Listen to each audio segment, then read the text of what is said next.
am ay lënkale yu dox diggante soit nit moom liaison ak nit wala soit nit ka mu am ak lëkkaloo am na beneen liaison bu mu am ak beneen nit muy des connaissances en commun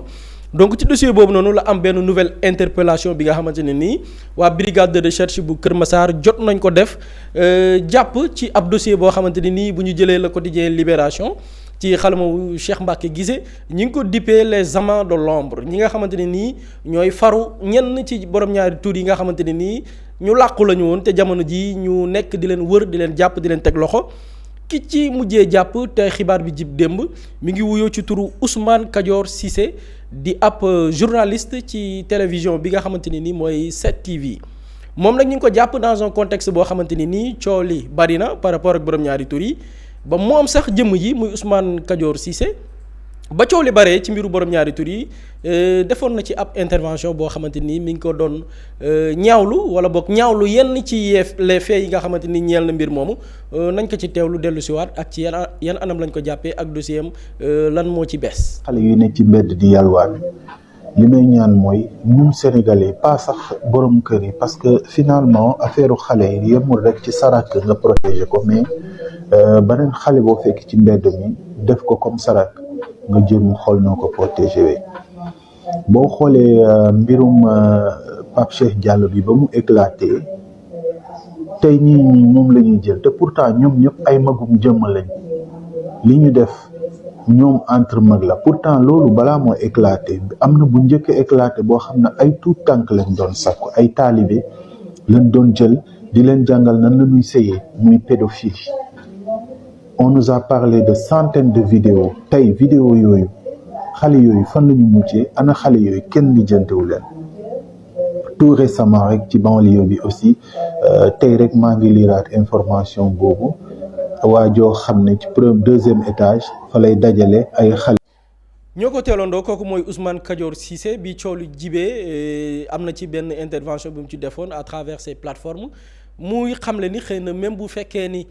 dossier Pape Cheikh Diallo siiw na waaye ay muskalaf lañ yoo xam ni xëy na la ñuy def ñoom la concerné waaye tout tànk yi nga xam ne ñoom lañ ciy tudd lu mat a bàyyi xel la et enquête bi war nañ ko gën a orienté ci ñen ñoo nekk les principales victimes donc démb moom lañ ko teg loxo te biñ koy jàpp ñu ngi ko fekk ci dans les locaux de la 7TV moment bi nga xamante ni mi ngi doon sax waajal ngir préparer journal bu 14h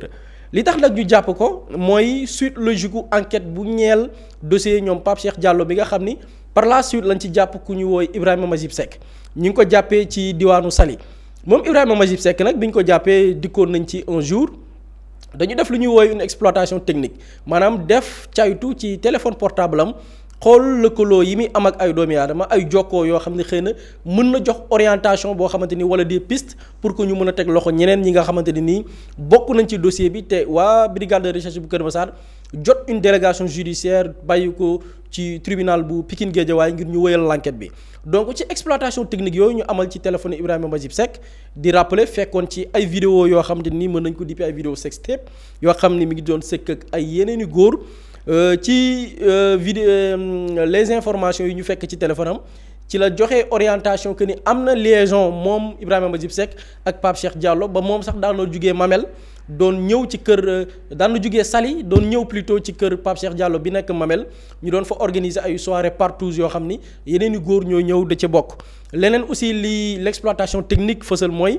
gis nañ ni am na yeneen ñetti nit yu ñu jàppaat ci dossier bi moom Ibrahima Majib Seck. mais aussi keneen koo xam ni c'est un ressortissant français ab doomu réewu France bu ñu ci teg loxo donc même élément yi nga xamante ne nii jëlee nañ ko ci cette exploitation technique moo orienté enquête yi ba ñu teg loxo ki nga xam ne mooy Ousmane Kadior Cissé di ab journaliste ci télé bi nga xam ne mooy 7TV et li enquête bi fësal mooy dañu gis ni la ñu jàppagu mooy jokkoo yi maanaam les conversations laaj ak tontu gi dox diggante moom Ousmane Kadior Cissé ak ki nga xam ne mooy Ibrahima Majib Seck dafay nduru une relation amoureuse stable c'est-à-dire que ab mbëggeel goo xamante ni daal mbëggeel gu mucc ayib la goo xam ni ñoom ñaar daal sëkk nañ ko mais dafa am leneen muy une connexion constante c'est-à-dire que bu doon ni waxtaan wi ci laaj ak tontu benn yoon la yam xëy na nit jëm laa labat nga dàq ko ñu ne waaw mais c'est une connexion constante c'est-à-dire que yàgg nañ di jokkoo ñoom ñaar ci ab diir donc loolu aussi mbir la moo xam ni feeñ na ci li nga xam ne mooy l'enquête bi auditionné nañ ko déglu nañ ko ci li nga xam ne mooy l'enquête enquête bi nga xam ne waa gendarmerie ñu ngi koy mëne particulièrement brigade de recherche bu Kër Massar malgré preuve technique yi nga xamante ni nii les gendarmes am nañ ko ba teg ko loxo moom dafa rejeter li nga xamante ni nii nanguwul li nga xam ne mooy tuuma yi donte jàpp nañ ni preuve technique yi moom dafay firndeel ni moom ak waa ji daal seen relation lu neex la daal bu ñu sukkandikoo ci ki nga xamante ni nii mooy Ibrahima Majib Seck wala boog bu ñu xoolee ban relation la ñu mën a dippee ñoom ñaar seen diggante wala boog le couple comme ni ko enquête bi njëkkee révélé Ibrahima Majib Seck moom mooy ki ñuy woowee le partenaire passif maanaam ki nga xamante ni ci relation yi moom la ñuy sàkku d'après enquête bi nga xamante ni waa brigade de recherche bu Kër Massar ñu ngi koy mëne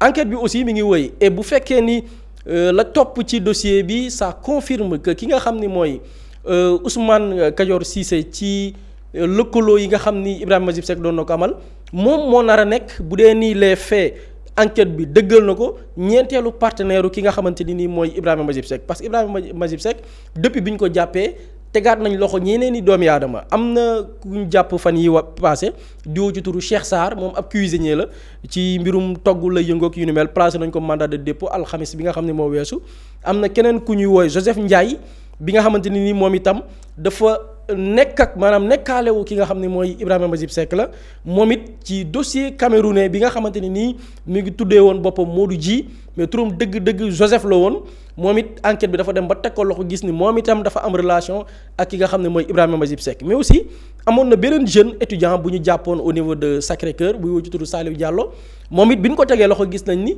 faru ki nga xam ne mooy Ibrahima Majib Seck la donc bu dee ni après ki nga xam ni mooy Ousmane Kadior Cissé lañ koy tuumaal ak éléments yi ñu am dafa confirmer que ni mi ngi en relation ak Ibrahima Majib Seck daanaka mën nañ ko dippee ñeenteelu faru ki nga xam ni mooy Ibrahima Majib Seck di fàttali mooy ñeent fukki doomi aadama ak juróom-ñaar yi nga xamante ne nii jot nañ leen teg loxo bu ñu xoolee aussi son statut c'est un journaliste c'est un homme des médias mooy ñetteel bi doomi aadama boo xamante ni nii teg nañ leen loxo ginnaaw un journaliste de la RTS bi ñu interpellé woon muy Pape Birame Bigué Ndiaye donte après may nañ ko liberté provisoire ginnaaw bi ñu ko inculpé am na ci keneen koo xamante ni c'est un journaliste boo xam ni teg nañ ko loxo koo xam ni c'est un correspondant d'un média étranger ici au Sénégal donc bu dee ni kaaw Ousmane Kadior Cissé daf ci dolleeku mooy ñetteel bi yoon ab personnalité wala boog un profil boo xam ni ci mbiru média lay yëngu. enquête bi mi ngi woy au niveau de la brigade de Kër Massar gannaaw une délégation judiciaire bi ñu jot ñu leen di toppee ce groupe association de malfaiteurs acte contre nature avec transmission volontaire du VIH/Sida par rapport sexuel non protégé mise en danger de la vie d'autrui blanchiment de capitaux ak wàllu trafic de drogue donc loolu daal la ñu mën a jàpp soxna Ramatoulaye ci mbir mi. jërëjëf Boury am na solo Pape Samba coowal borom ñaari tur gis na ne mu ngi law ba léegi wala mu ngi woy ba léegi ñi gis ne aussi touché na li nga xamante ne mooy secteur médiatique bu baax bu ñu ne kii mooy ñetteelu journaliste bi nga xamante ne jàpp nañ ko ci yëf yi. effectivement dossier bi je pense mën nañ ko tuddee genre suite et pas fin parce que ñun chaque fois ñu wax ci ni dossier bi chaque jour di nga ci dégg yeneen i arrestation parce que ni ko gendarmerie di liggéeyee quand même liggéey bu am solo la avec la justice. parce que bu fekkoon ni dañoo dem rek ne bon dañuy xool cas par cas mais dañoo ñëw def une information judiciaire bi da ngay gis defoon nañ délégation judiciaire dem def ay perquisitions di exploiter les téléphones portables de ces personnes là et justement exploitation téléphone portable yooyu moom moo permettre ces nouvelles arrestations parce que boo déggee dañ naan la Ibrahima Majib Seck xam nga dañ ko jàpp ñu bëri ci moom à travers moom son arrestation lañ leen nekk di leen jàppee nañ leen di jàppee avec l'exploitation de ces téléphones portables le cas de Pape Birame Bigué Ndiaye c'était la même chose le cas du journaliste là tamit c'est la même chose parce que à chaque fois dañ naan la après exploitation des téléphones portables gis nañ ay waxtaan yoo xamante ni ñu ngi ko doon waxtaan comme ni ko Boury di waxee ñoom ñaar seen diggante lu mucc ayib la woon donc waaw c'est-à-dire que donc gendarmerie ak justice ñu ngi ciy def liggéey boo xamante ni liggéey bu am solo la maintenant nag li ci interpellé mooy li nga wax ni encore un homme des médias mais loolu ñun daf ñuy rejoindre ci lu ñu yàgg wax fii par rapport à l'agenda homosexuel ni ñoom ils utilisent peut-être yenn secteur de la société yoo xamante ni les personnes yi ñuy lëkkalool ce sont des personnes exposées yoo xamante ni dañuy dem ci médias yi wala ci séries yi wala ci réseaux yi yu mën a am un impact sur la société. Quel est l'objectif? L'objectif derrière c'est de banaliser l'acte banaliser ko de telle manière que dañu naan bon diw comme góor jigéen la et que mu ngi liggéey ci yenn station yi donc ça veut dire que ce n'est pas trop grave donc nit mën na nekk góor jigéen am une ascension sociale ba ñuy soulever la question de Pape Cheikh Diallo c'était ça la première réaction et il faut voir après l'arrestation de Pape Cheikh Diallo les réactions yu doon am ci au niveau de la société ak ñenn ñi nga xamante ne dañ ko doon wax ñu proche ko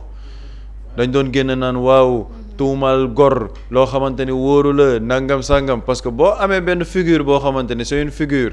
très bien implémentée dans la société am ñu bari ñoo xamante ne dañoo am cofeel ci moom bëgg ko forcément nit ku ànd ak sagoom bu doon dañ ko tegal beneen cas boo xamante ne nit kooku xamuñ ko dañ naan la kii moom na yoon dal ci kawam mais comme ça touche une personne bu ñu xam boo xamante ne am nañ ci moom sympathie automatiquement sa xel day xaw a diluer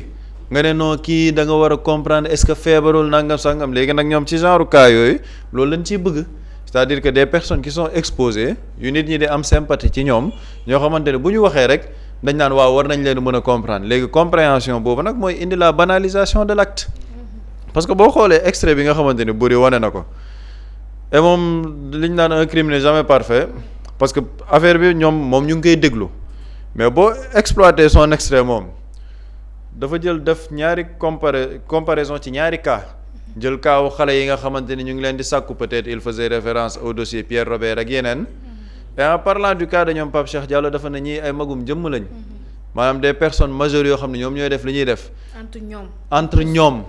donc le message bi ci nekk en filigrane mooy ñii ce sont des personnes majeures et vaccinées ñoo xamante ni dañoo bëgg a def lu leen maanaam loo xamante ni ñoom la concerné kon kenn waru cee taxaw yenn taxaw yi na nit ñi gën a concentré wu ci xale yi nga xamante ni ñu ngi leen di sàkku. seen choix de vie la daal. exactement voilà le message codé qui était derrière maanaam ñii ay magum jëmm lañ ñu def seen propre choix donc waruñu juger wala di débattre ci seeni choix de vie. parce que ce sont des personnes majeures et vaccinées léegi nañu wax ci xale yi.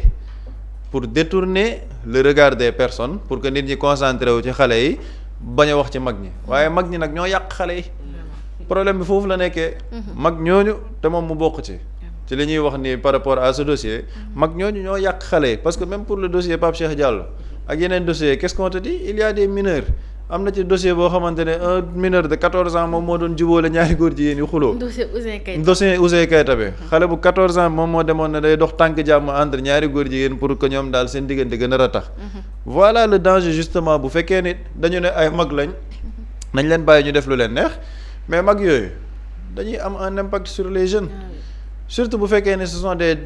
adultes yoo xam ne nag ce sont des adultes exposés mais loolu c'est extrêmement dangereux parce que tey jii imaginez ñu dem vers la banalisation de cette chose là ñu tànn ci ay hommes de médias et man tout le temps li may wax na nit ñi di def la comparaison avec les pays occidentaux boo demee en France ça a commencé par le milieu de la culture ñu am des hommes de culture yoo xamante ni dañuy affirmer wu ne ay góor jigéen ñu dem ba légitimer ko ba ci son yi léegi ñu ne bon lii c'est un choix personnel la prochaine étape c'est les médias parce que ce sont les médias qui contrôlent la pensée ñoom ñooy def la consommation ñoom ñooy définir l'opinion publique à travers les médias ñuy définir l'opinion publique ci lan góor jigéen du lu graaw dafa nekk loo xamante ni c'est un phénomène naturel li tax ñu naan phénomène naturel c'est pour contrer li nit ñi di wax acte contre nature moo tax ñu naan c'est un phénomène naturel boo xamante ni nit ki moom mooy def son libre arbitre ne man lii laa bëgg doon léegi ces hommes de médias là ñoom ñooy banaliser la chose ñu leen di teg ci plateau yi ñu nekk ay références par rapport à la société boo demee en France il y a des hommes de médias yoo xamante ni foncièrement homosexuels yoo xamante ni da nga koy xam donc loolu nag bu fekkee ne dafay nekk di am donc da ngay gis ni ñoom dañuy nekk dans la banalisation de cette affaire là léegi après les hommes de médias lan moo ci topp les hommes politiques boo xoolee en France les gouvernements de Macron la majeure partie ce sont des homosexuels la majeure partie dañuy nekk ñoo xamante ne ay góor jigéen la ñuy nekk donc loolu nag bu fekkee ni mu ngi am il faut ñu xam gars yi nan la ñu nekkee di def par rapport justement à cette banalisation de la chose banalisation boobu nag moom mooy indi mu jaar par rapport à la culture jaar ci presse bi jaar ci homme politique yi ba ñu ne lii de moom suñu société nangu na ko c'est ce qui se passe nag actuellement au Sénégal boo waxee ñu ne la am na ay hommes de médias c'est parce que dañ ko bëggoon a banaliser dugal ko ci biir société bi léegi nag comme gendarmerie mu ngi ciy def def liggéey bu am solo c'est à la société sénégalaise moom mooy ñëwaat xoolaat mooy li ñuy wax tout le temps ci plateau bi xoolaat ñoom nan lañ ciy taxawee nan la ñuy gën a ñagee suñu société par rapport à nos valeurs et je pense que la loi bi nga xamante ne voté nañ ko à l'Assemblée nationale il est plus qu'urgent que pour que ñu promulguer ko parce que je crois que voté nañ ko pour fànk yenn yi et surtout il y aura de nouvelles arrestations il faut une promulgation de la loi très rapide pour que les nouvelles arrestations yi ni ñu mën leen a dugal ci régime loi bu bees bi nga xamante ne mooy article 319. pour promulguer la loi délai bi c'était pas 15 jours. non délai bi c'est 8 jours ouvrables. 8 jours ouvrables la normalement par rapport à la promulgation de la loi. et maa ngi ko doon wax bu fekkee ni le président de la République tarde à promulguer la loi l'Assemblée nationale peut prendre ses responsabilités conformément à la Constitution. donc tey jii nag voté nañ loi bi man je me dis que c'est une loi boo xamante ni comme voté nañ ko il faut que le président de la République promulgue ko en urgence surtout ci contexte bi ñu nekk gis nañ li bëri naan corps Cécile c'est-à-dire que gis nañ Cécile li mu génn wax gis nañ waa ONU pression bi ñu nekk di def sur le président de la République pour que mu bañ a promulguer la loi il faut absolument qu'on aille vers la promulgation de cette loi parce qu'il y a de nouvelles arrestations yoo xamante ni dinañ ñëw mais arrestation yooyu nag dafa war a tomber sous le cadre juridique bi nga xamante ni mooy nouvel article 319 bi bu fekkee ne nag dañ ciy yéex ñoom ñëpp dañuy dugg ci 319 actuel bi nga xamante ni moo nekk ci code de procédure pénale bi et comme la loi pénale elle est beaucoup plus sévère mënul rétroactive donc ñi ñuy jàpp nii ñëpp ci article 319 bu njëkk bi la ñuy tomber mooy acte contre nature wala acte impudique donc il faut aller vers la promulgation de cette loi ñu gaaw ci et je pense que loolu xëy na nit ñi ci war a wax dinañ ci wax on attendra de voir si le président de la République dina ko promulguer rapidement et s'il ne le fait pas que l'Assemblée nationale prenne ses responsabilités mais man jàpp naa ne dinañ ko promulguer parce que c'est une loi boo xamante ni dafa jàll en conseil des ministres ñu adopté ko conseil des ministres mu doog a dem à l'Assemblée nationale donc le président joxe na ci avalam donc je crois que promulgation bi rek moo ci des parce que c'est un dossier boo xam ne dina gën a law dina gën a bëri arrestation yi dina ci gën a nekk donc il faut ñu xool rek ñun nan lañ ciy taxawee et surtout par rapport aux médias lenn daal laa ciy rafetlu depuis le vote de cette loi propagande bi wàññeeku na bu baax coow li ci médias yeeg réseau yi wàññeeku na bu baax parce que li ñuy wax fii tout le temps sénégalais xam na bu baax lu mu war a def ak lu mu warut a def mais tant que légiférer woo lu strict lu leer nañ ils vont continuer avec la même rengaine mais là nag comme voté nañ loi bi gis nañ effet yi mu nekk di def la scène internationale ñu ngi kaas ñu ngi fipp di def lu nekk sur le plan national gis nañ ne propagande bi wàññeeku na donc il faut aller vers la promulgation nga xam ne arrestation yu bees yi yëpp day dem vers cette nouvelle loi de l'article 319. jërëjëf Pape Samba Boury par rapport ak arrestation bi mu doonaat ki nga xamante ni suñu collègue la sax laay wax maanaam ci milieu journalistique bi la nekk mu doon xaw a doy waar aussi tout le temps bu ñuy dégg jàpp ne journaliste. waaw dafay doy waar trop parce que du ni ñu koy waxee lu tax muy interpeller parce que comme ni ñu koy faral di jibalee fii souvent c'est des personnes yoo xam ne qui sont connues et ku xam tey comme ni ko Pape Samba souligné agenda wu borom ñi ŋànk borom ñaari tur yi ak alal ji ñuy tuur ils ont besoin des personnes yi nga xamante ni dañu influentes donc ñooñu xeebuñ yéemuñ muy homme de média muy artiste muy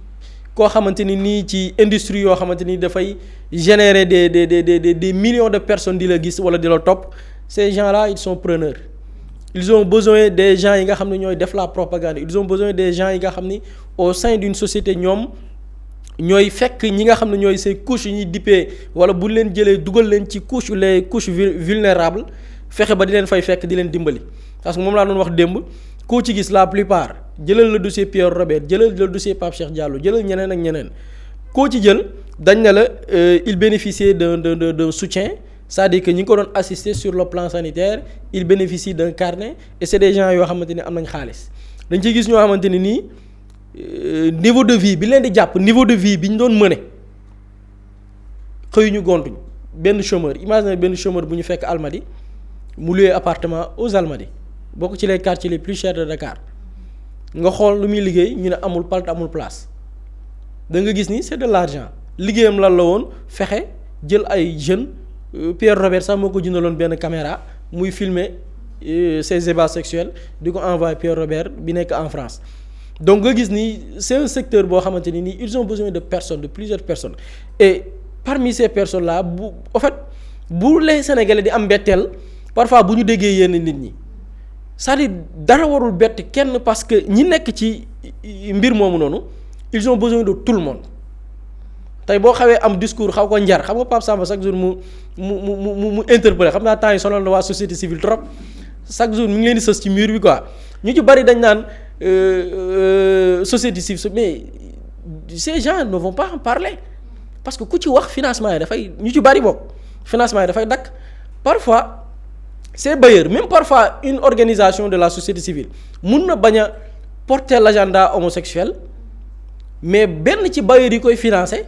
boo demee dans ces activités LGBT daf ci bokk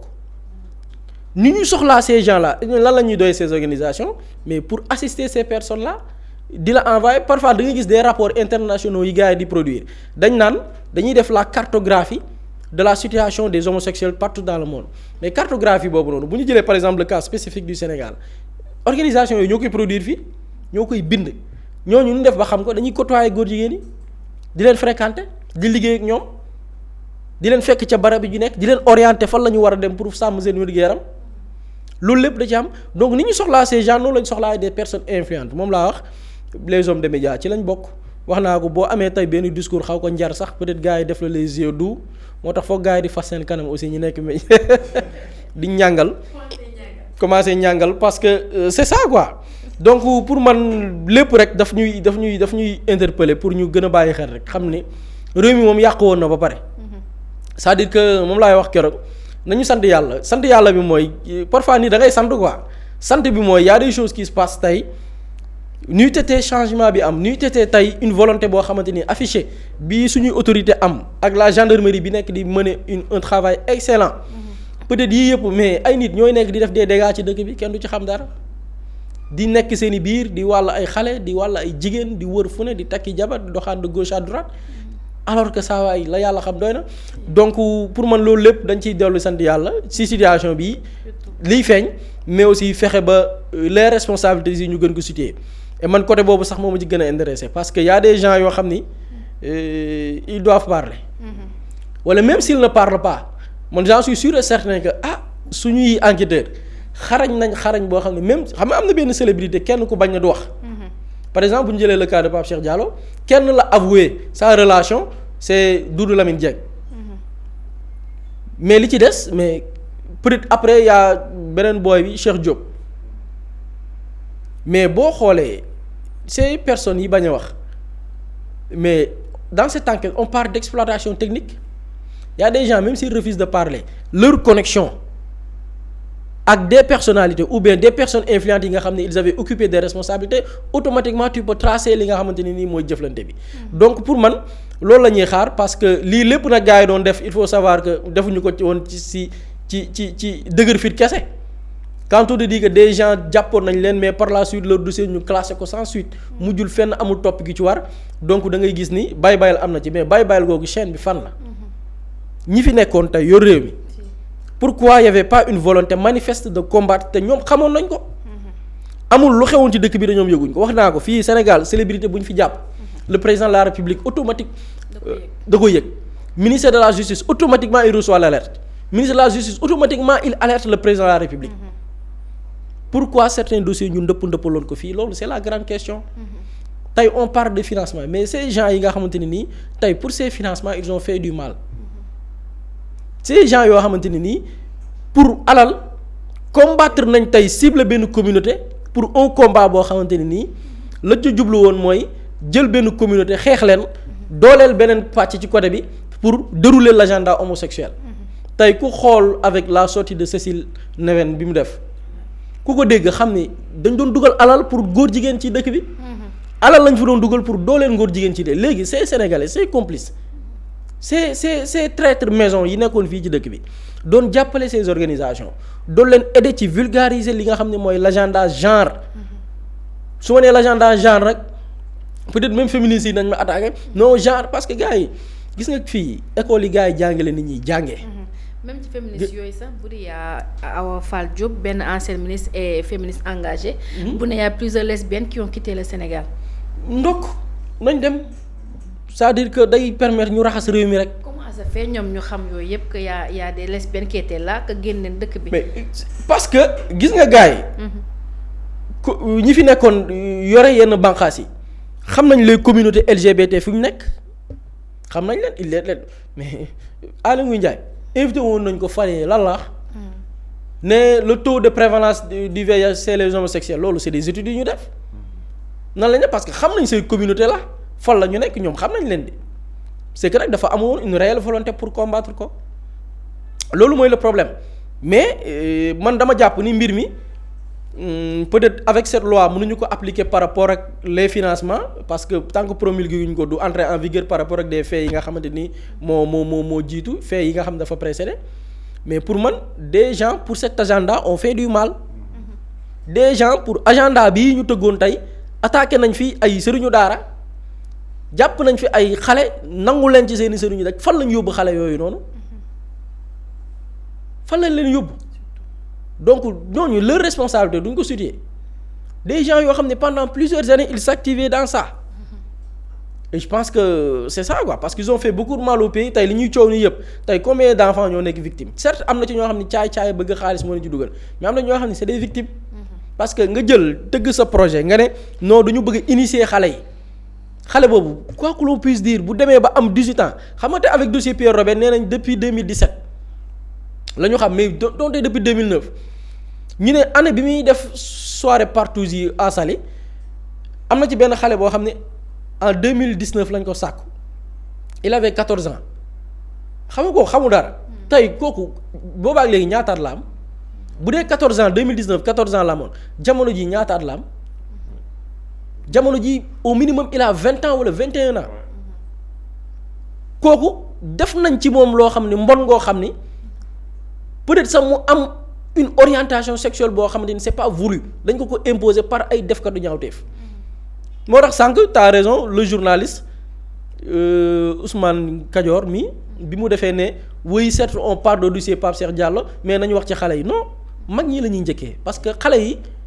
bu ñu demee ba bon yenn xale yi bu ñu bonee yenn ci mag yi la pour de l'argent pour alal. même bu dee ñoom sax seen dossier y a des étudiants kan ban âge lañ tàmbalee dugg ci yëf dugg ci yooyu ak kan moo parce que leen dugal en ci fait yëf yi il touche parce que boo xoolee ni ñu doon dérouler ñoom ils avaient un agenda soit ils visaient les enfants de la rue wala les couches vulnérables ñi nga xam ne dañu néew doole te boo nee néew doole famille néew doole Sénégal bari na étudiants yi ci bari ñi nekk dans les universités publiques ku ne xam ne ni galère bi fa nekk 90% tey ci ñu ngi juddoo ci famille yoo xamante ne nii mais xëy na peut-être da ngay taqale am na ñoo xam ne bourse bi ñuy fayee ko sax la ñuy dimbalee seeni waajur donc ñoom ils avaient des cibles la ñuy xool nit ki fekk ci nit ki ca li nga xamante ni nii mooy jafe-jafe nga utiliser loolu noonu pour un agenda ou bien un projet très clair et je pense que espérons que tey lii dina nekk benn déclic yaa ngi wax ñeneen ñi am na yi lesbiennes yuy daw mais lesbiennes yi tamit